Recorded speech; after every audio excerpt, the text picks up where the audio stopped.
मैत्री बहुउद्देशीय सेवाभावी संस्था संचलित GKS कॉलेजमध्ये आपल्या सर्वांचा मनपूर्वक स्वागत। आज 18 जून लोकशाहीर अण्णाभाऊ साठे यांचा आज स्मृती दिवस।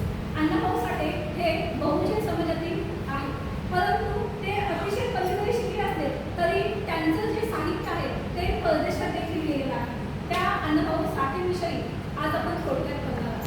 कारण अण्णाभाऊ साठे हे बहुजन समाजातील असल्यामुळे म्हणजेच मातंग समाजाचे असल्यामुळे अजूनही लोक त्यांना स्वीकारत नाही, तर त्यांच्याविषयी आज आपण थोडक्यात माहिती पाहू।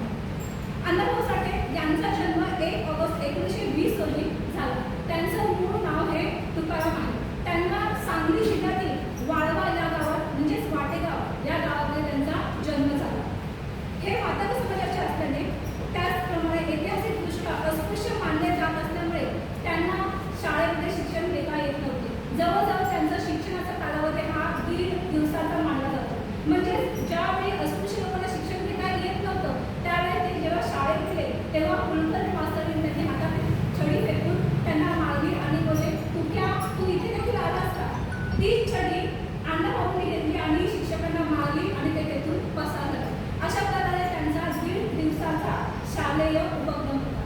तरीही अण्णा खचले नाही। या अण्णांनी भिंती पोस्टर रंगवता शिक्षकांची जुळणी करता त्यांनी अक्षर ओळख करून घेतले आहे। आणि अशा अण्णाभाऊ साठेंचं जे शिक्षण आहे ते इतकं प्रगल्भ झालंय, ते इतके साहित्य क्षेत्रामध्ये पुढे गेले आहे की त्यांच्या जीवनावर त्यांच्या अभ्यासावर PhD देखील केली जाते। अशा अण्णाभाऊ साठेंचं जे साहित्य आहे ते फारच मोलाचं असेल।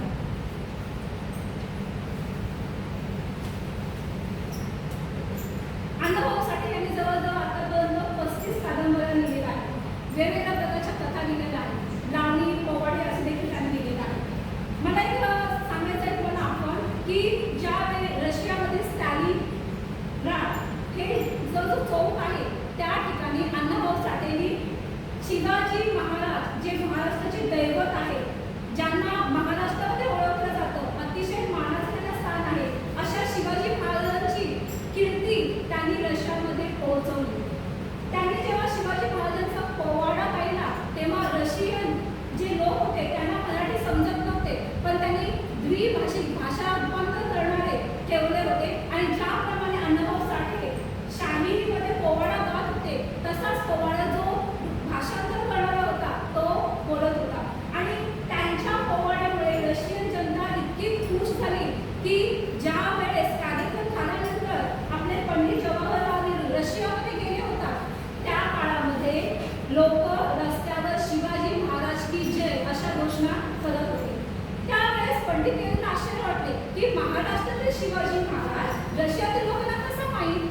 मग त्यांनी यशवंतराव चव्हाण यांना फोन केला आणि विचारलं की हे कसं काय शक्य आहे? महाराष्ट्रातील शिवाजी महाराज हे रशियातील लोकांना कसं काय समजले? त्यावेळेस यशवंतराव चव्हाणांनी माहिती गोळा केली आणि रशियामध्ये अण्णाभाऊ साठे हे गेले होते आणि त्यांनी तिथे पोवाडा गायला हे त्यांना समजलं। त्या काळामध्ये नेहरू म्हणाले, अण्णाभाऊ साठे आहेत तरी कोण? म्हणजे महाराष्ट्रामध्ये भारतामध्ये असलेल्या लोकांची माहिती लोकांना नव्हती, म्हणजे रशियापर्यंत पोहोचली होती। त्या काळामध्ये म्हणजे तिथे त्यांनी मोलाचं काम केलं आहे। त्याचप्रमाणे रशियातील स्टॅलिनग्राड हा जो पोवाडा आहे हा देखील त्यांनी गायला आहे। रशियाची जनता इतकी खुश झाली की चित्रपट निर्माते जे एक आहे ते काय करायला माहितीये? ते असं म्हणाले की ज्या देशामध्ये पंडित जवाहरलाल नेहरू, लाल बहादूर शास्त्री, राजकुमार, त्याचप्रमाणे अण्णाभाऊ साठे यासारखी माणसं ज्या देशामध्ये आहे तो देश गरीब असू शकत नाही। हे फक्त अण्णाभाऊ साठे यांनीच कर्तृत्व केलं होतं, ज्यांचे शाळेचं शिक्षण काहीच झालं नव्हतं आणि जे मातंग समाजाचे होते, बहुजन समाजाचे होते, त्यांनी एवढं मोठं कार्य करून ठेवलं आहे। पण अजूनही आपल्या मुलांना अण्णाभाऊ साठे कोण आहे, त्यांनी काय कार्य केलं हे माहिती नाही। आता आपण म्हणतो आता जसं मुंबई कोणाची किंवा मराठी भाषा आणि अमराठी यांच्यामध्ये जो वाद झाला